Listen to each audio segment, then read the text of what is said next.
Paramount Plus and returning CBS Fall. Don't miss a new season of Big Brother starting July 10th on CBS.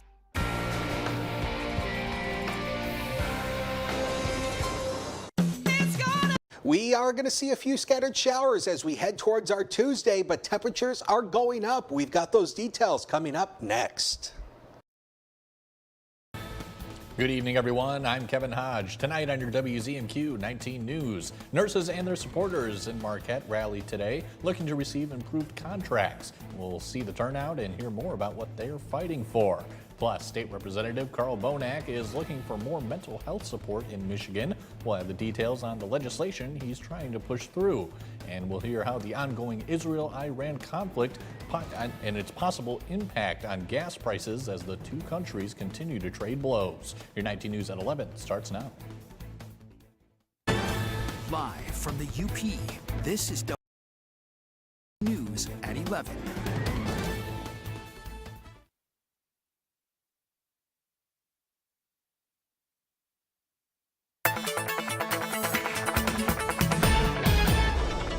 It's been a pretty nice day across much of the UP. We did have a few scattered showers and thunderstorms out to our west, but temperatures tonight, though, dipping off only into the mid-60s, so it is going to be a mild night. Might need to have those air conditioners on. Looking ahead towards tomorrow, temperatures, though, do bounce up into the 70s. Could see a few scattered showers and thunderstorms, but summer warmth really gets going as we head into this week. We'll talk about that coming up in just a few minutes. Kevin, back to you. Dakota, thank you very much. Around 200 healthcare professionals gathered for a rally today ahead of contract talks with UP Health Systems. Registered nurses and medical technicians are demanding more equitable contracts. Our own John Truitt has more on what's fueling the movement and what's next. They lined the roadway along Washington Street in downtown Marquette. Nurses and healthcare workers rallied today, calling for fair contracts that prioritize patients over profits. We're fighting for safe staffing. We're fighting to keep our health insurance that we've had for 30 years, that's in our contract, that we're not letting go of.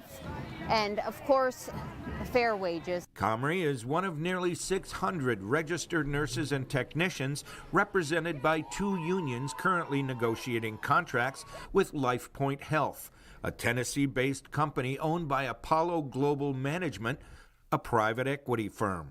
Staffing ratios are number one. We provided them with a staffing ratio proposal day one of negotiations. They have still to respond to it. The Registered Nurse Staff Council began bargaining in March. Though their contract expired May 31st, it's been extended until July 1st.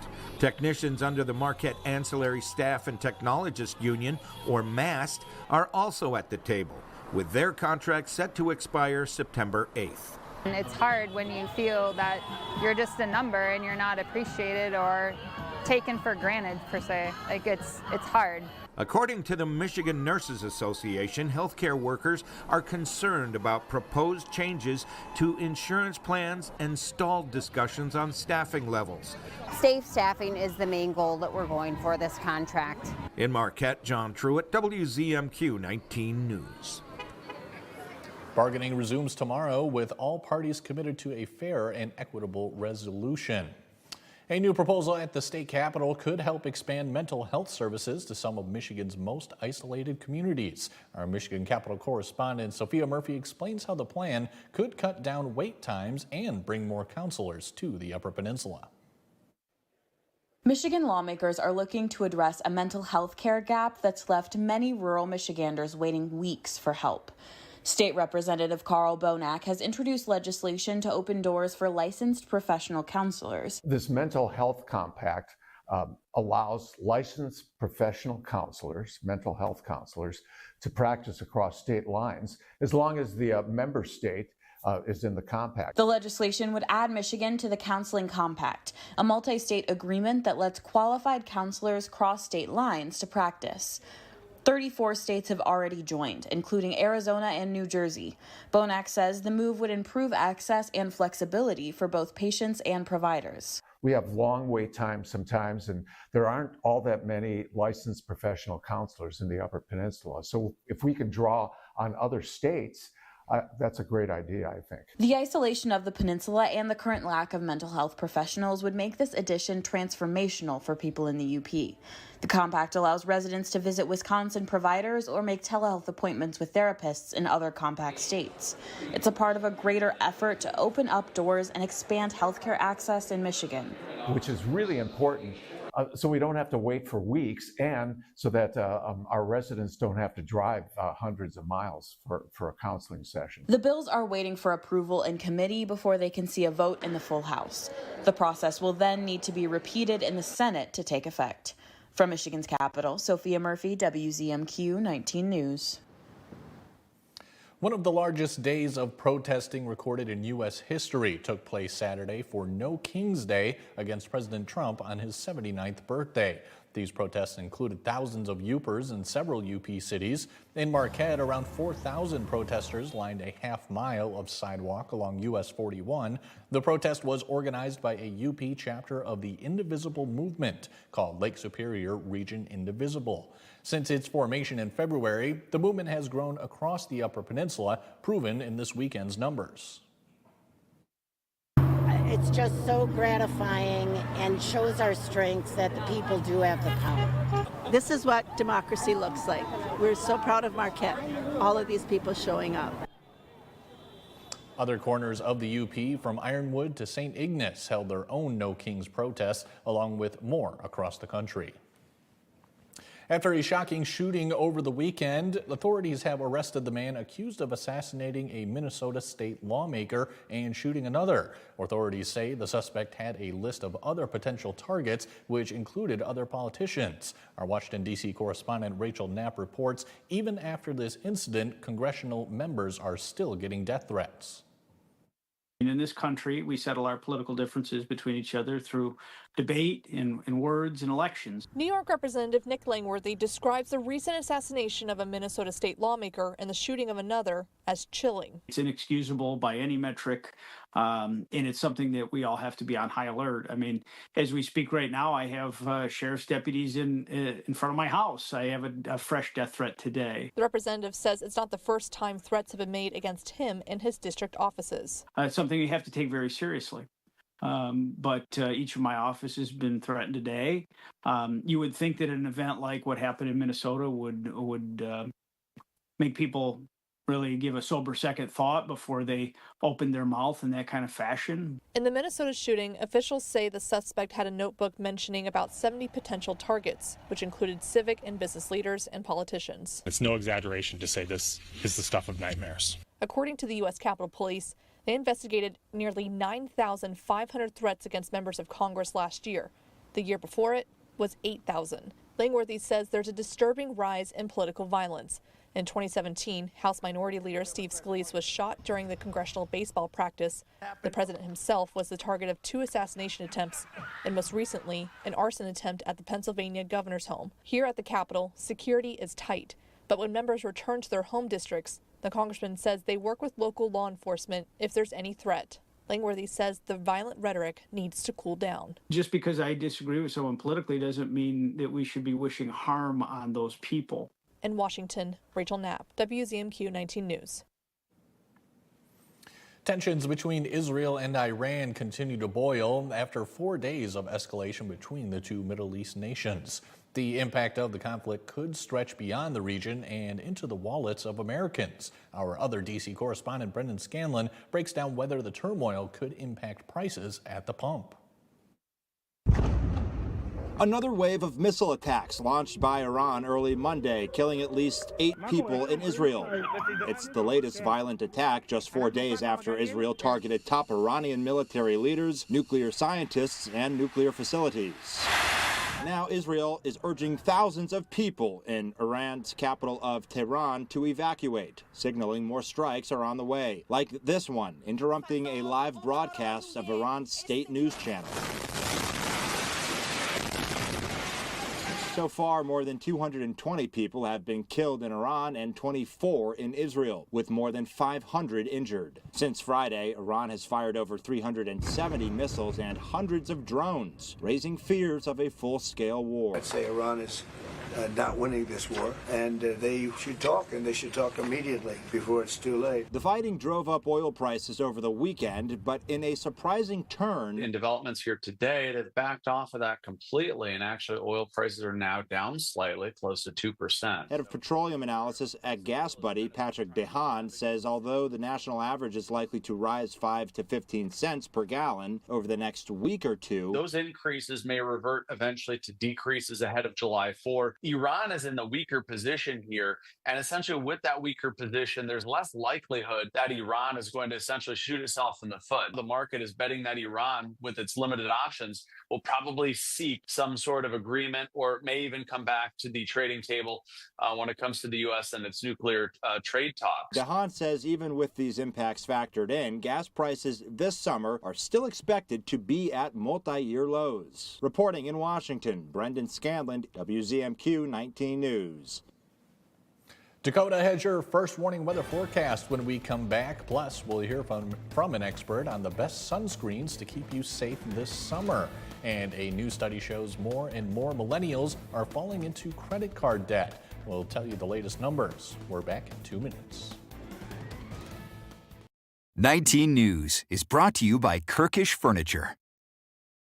Buckle's Party Store, it's where the party starts in Calumet, with an awesome beer selection featuring domestic, foreign, and craft brew beer, a great selection of wine, just about any kind of liquor you want, and a great range of tobacco products. Buckle's Party Store in Calumet, it's where the party starts for everyone. John's Auto is quickly becoming everybody's favorite place to get their car fixed.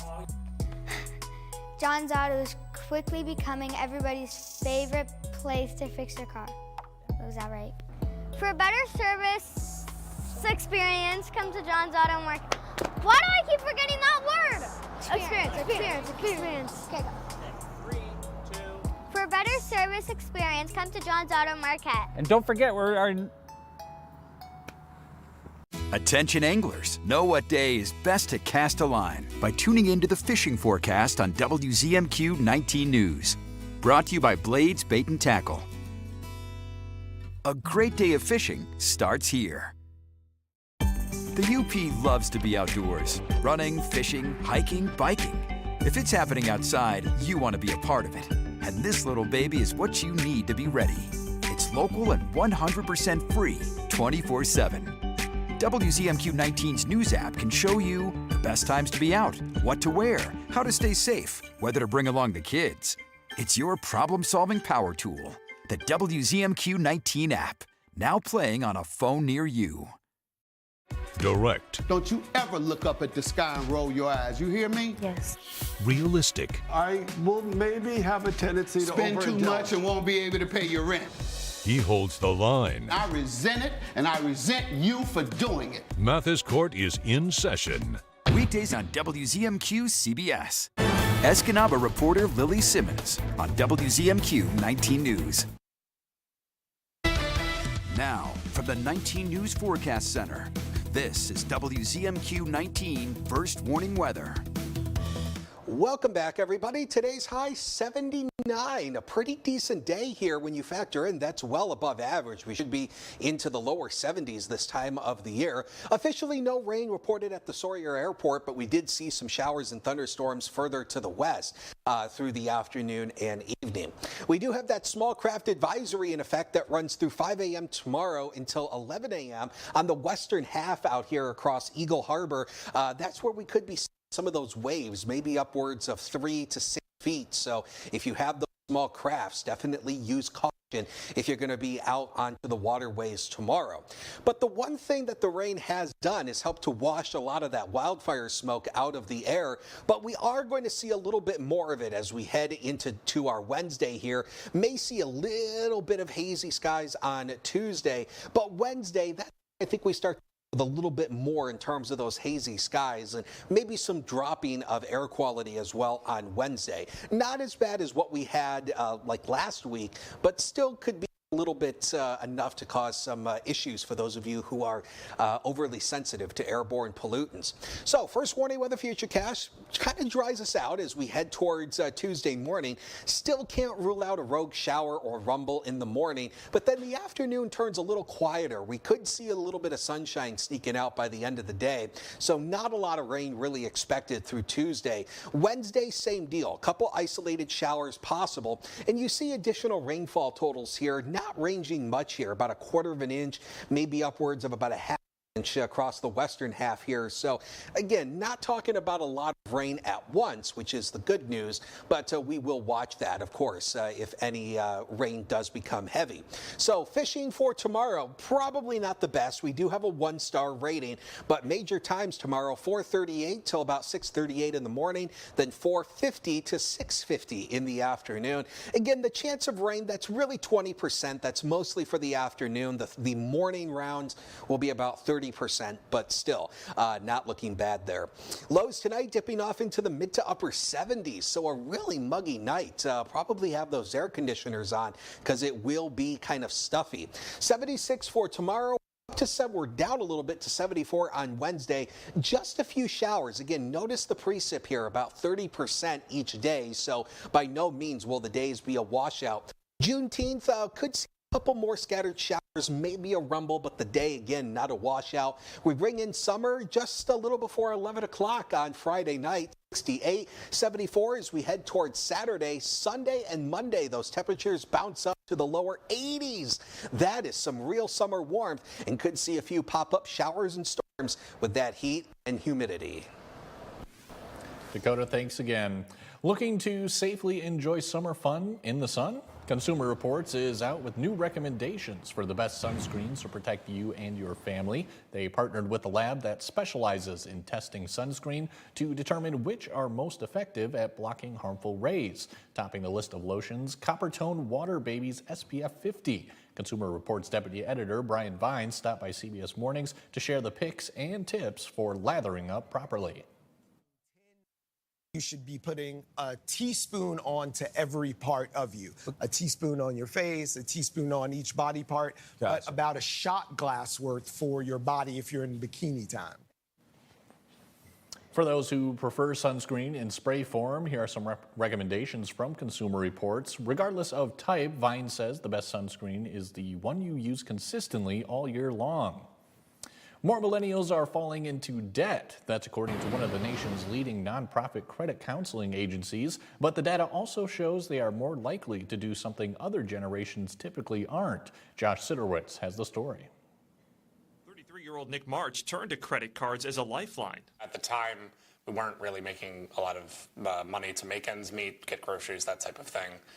We were going to school. But what started as necessity, he says, quickly snowballed as he racked up $28,000 in debt. Definitely a daunting number since we didn't really have experience with credit cards before.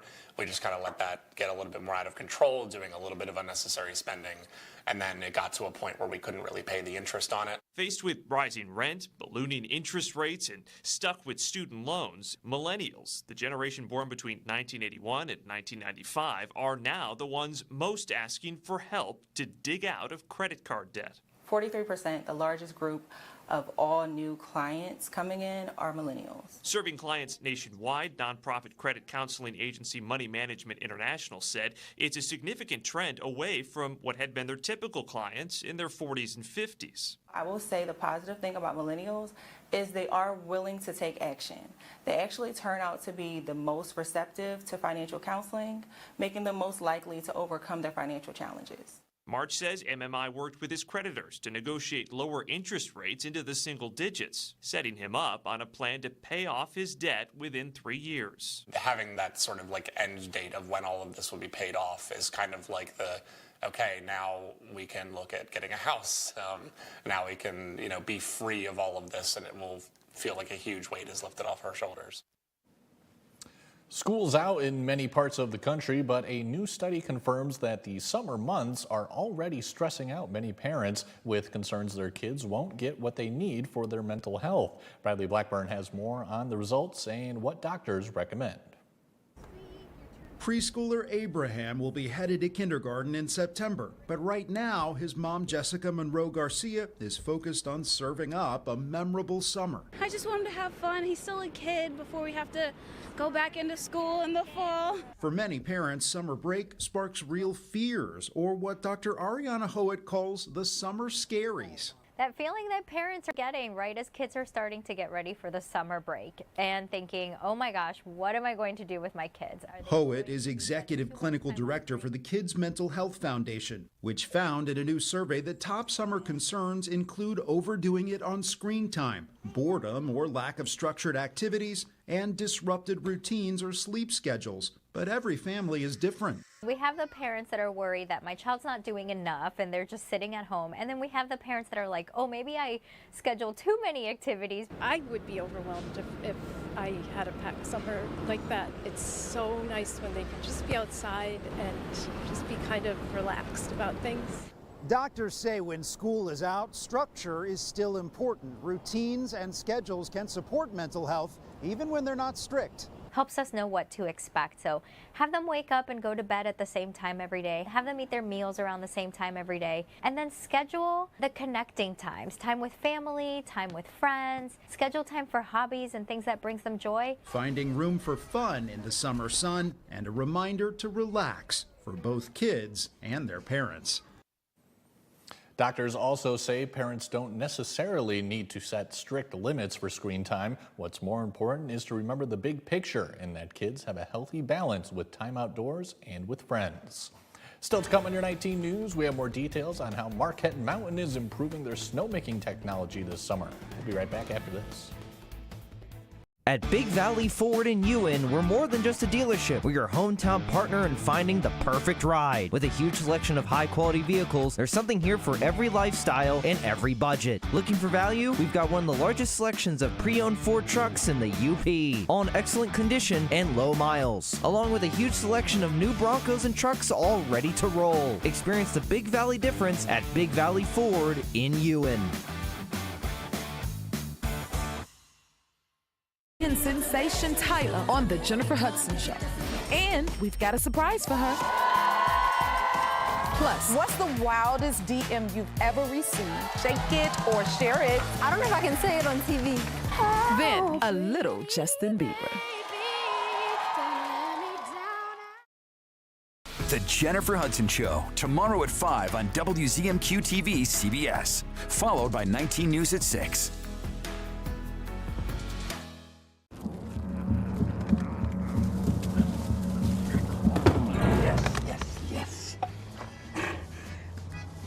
Oh, hi. I suppose you're wondering what an A-list celebrity like me is doing in a place like this. You must know, I'm saving the world. Oh, hi, Beth. Yep, saving the world again. Did you know that 40% of all the food produced in the United States is thrown away?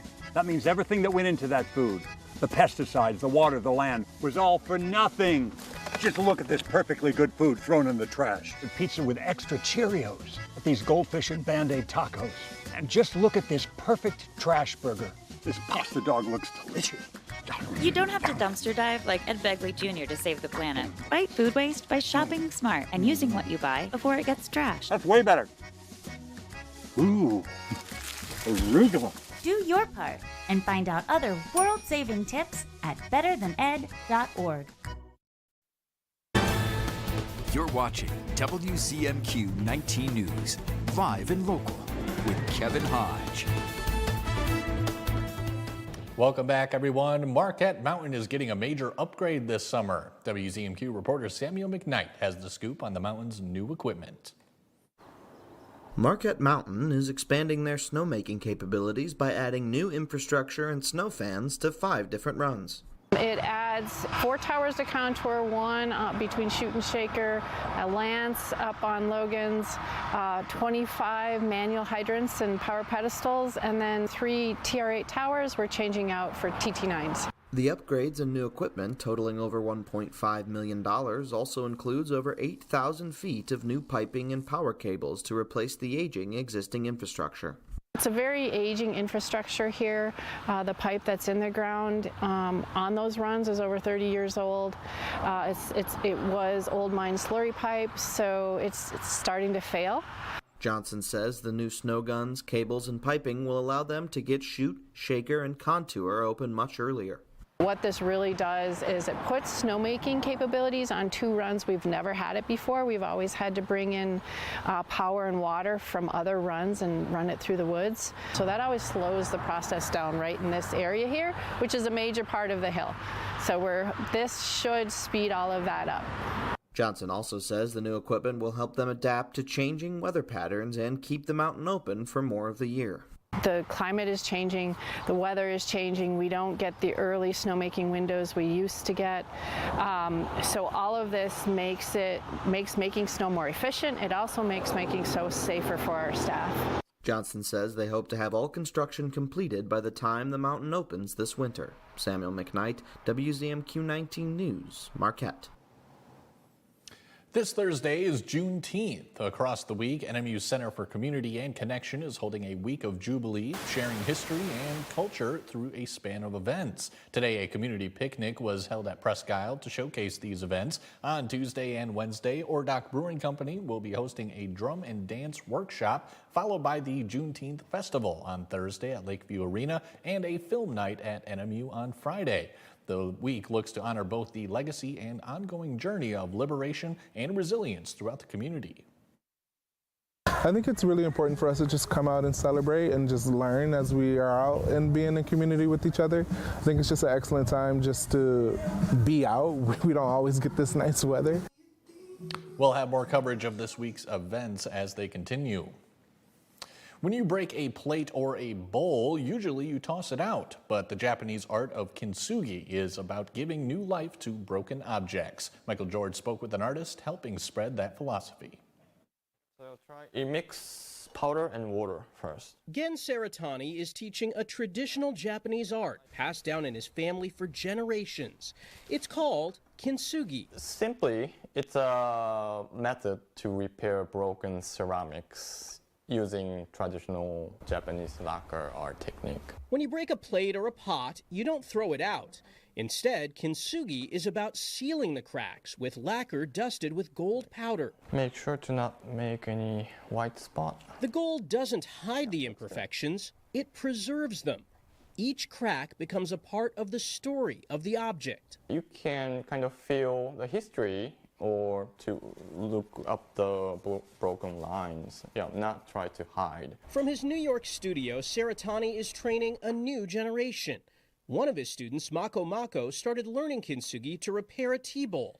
Now she's made it her full-time career. After doing kintsugi, I realized that there's beauty in these cracks. And once things become broken, it means they get endless new opportunities that I can create with my own hands. Saratani says the art form can be simple to learn, but difficult to master. Even repairing one bowl takes patience. So if I focus on the piece, probably like in 3 months. 3 months? Yeah, that's fast. Yeah, that's fast for me. It takes time to teach a timeless lesson, that there's beauty to be found even in imperfection. Having a piece repaired by a kintsugi artist can be expensive. Even one bowl could cost anywhere from $100 to over $1,000. Now don't go away. Dakota Hunter is going to have your final look at weather when we come back. From now through June at Fox Marquette Chevrolet, lease a 2026 Chevrolet Equinox LT all-wheel drive for $449 a month for 36 months with zero due at signing. Together, let's drive. Fox Marquette Chevrolet. Experience the difference. What's bothering Archie? Politics. What the Supreme Court says ain't got nothing to do with the law. Zucchini. What do you call this? Zucchini. Looks like a cooked pickle. How to raise children. Get out of here! Sexual freedom. What kind of a problem have they got? It's sexual. Door cat. Goldfish. Come on now, I draw the line on goldfish. See what's bothering Archie. All in the Family, Sundays from 8 to 10 on WZMQ Me TV. She's fair. Untrue, Your Honor. What, you're going to have your turn. She's inquisitive. What in the world led to this young lady finding you in this compromising situation? And firm. The only thing that matters in this particular courtroom, sir, is how I see it. Watch Equal Justice with Judge Ebony K. Williams. Weekdays on WZMQ CBS. Sophia Murphy reports at 6 and 11 on WZMQ 19 News. From now through June at Fox Marquette Chevrolet, lease a 2025 Chevrolet Silverado 1500 LT 2FL Crew Cab 4-wheel drive for $398 a month for 36 months with zero due at signing. Together, let's drive. Fox Marquette Chevrolet. Experience the difference. Automakers never stop thinking about your safety. When they discover a safety defect, they issue a safety recall and cover the cost of repairs. It doesn't matter how old your vehicle is or if you're not the original owner. All you need to do is bring it in. Do your part by checking for safety recalls at checktoprotect.org. I'm Sophia Murphy at the Capitol in Lansing, only on WZMQ 19 News.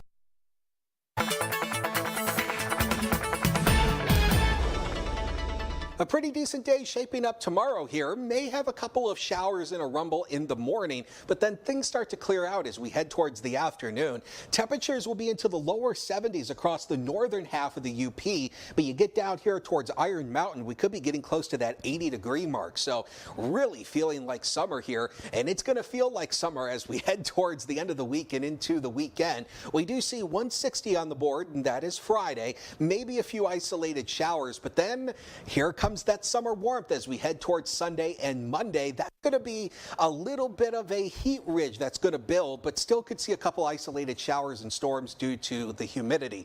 And of course, that's Kelly. You can follow Kelly on social media, but of course, I'm on social media as well. My Twitter is HuntersWX, HUNTERSWX. I'm HuntersWX on Facebook as well. So you can follow me there and have a good Tuesday. Dakota, thanks again. Manasteek's Lake Effect Community Arts Center debuted a new exhibit over the weekend. A Sense of Direction is a collaboration between 3 artists. They combined their individual skill sets to put together a cohesive display with mediums ranging from fiber art and sculpture to illustration and found art. Lake Effect staff say the exhibit is an example of how artists from various backgrounds can inspire one another to create something unique. They started working together to encourage each other, to motivate each other in their art, and what happened was they ended up creating this wonderful show out of it. We're very excited to see what they bring and how it interacts with our space. A Sense of Direction is free to view during regular Lake Effect hours through July 12th. And a last bit of sports news for you. The Oklahoma City Thunder have defeated the Indiana Pacers in Game 5 of the NBA Finals. They take the series lead 3-2. We'll see what happens next. That's all for now. We'll see you tomorrow.